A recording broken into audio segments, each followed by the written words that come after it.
Good sound here on The Flow, and John McDonnell writes to our Flow News 24 desk and talks about the Afghanistan situation, and his article takes in effect the legacy as Prime Minister Scott Morrison has announced that a Royal Commission will be established to inquire into veterans' suicides. This underlined the fact that the casualties of the conflict extended beyond the 41 soldiers who have been killed in action in these couple of decades. At the time of the war ending back in 2014, the then Prime Minister Tony Abbott said that the war had ended in neither victory nor defeat, but the Australian military intervention had been worth it. This is a question that is now being reviewed. Australian troops have been in Afghanistan for 20 years, and it must be seriously questioned whether anything has been achieved when the United States led a force of more than 40 countries to Afghanistan in 2001.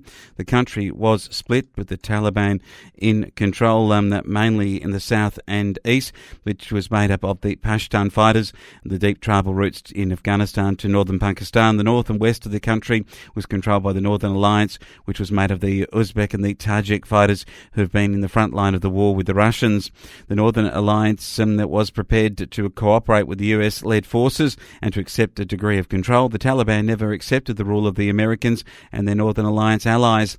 At the time of the intervention, the Taliban were offering protection to Osama bin Laden and elements of Al-Qaeda. Unfortunately, Osama bin Laden escaped from his hideout at Tora Bora and evaded American troops to get into Pakistan. He remained at large until President Obama was able to track him down in Pakistan, and the squads of Navy SEALs were able to kill him.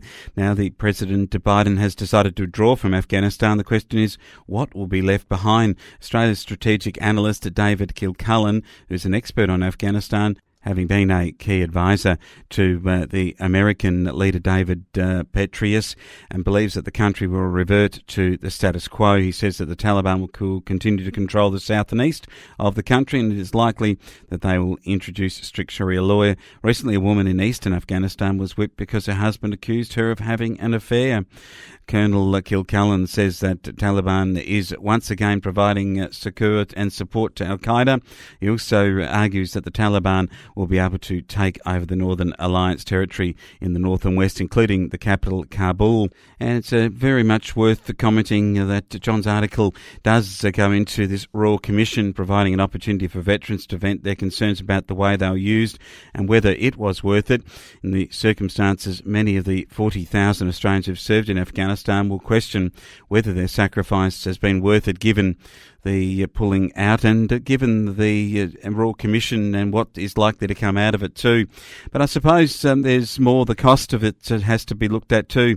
The US had already spent more than $100 billion in Afghanistan in reconstruction work on rebuilding in that particular part of the world. Australia's paid $1.5 billion in aid to date to Afghanistan. And if you're talking Afghanistan, we come to the new Defence Minister, Peter Dutton. He's taken over from the sacked Minister Linda Reynolds with the interesting situation. He's pulled rank on the Chief of Defence, who wanted to pull honours from the 3,000 Special Forces troops after the Brereton report found perhaps a couple dozen of them had maybe committed war crimes which have to yet be determined. Mr Dutton has said he wants to lift Defence Force morale and only punish those who did wrong.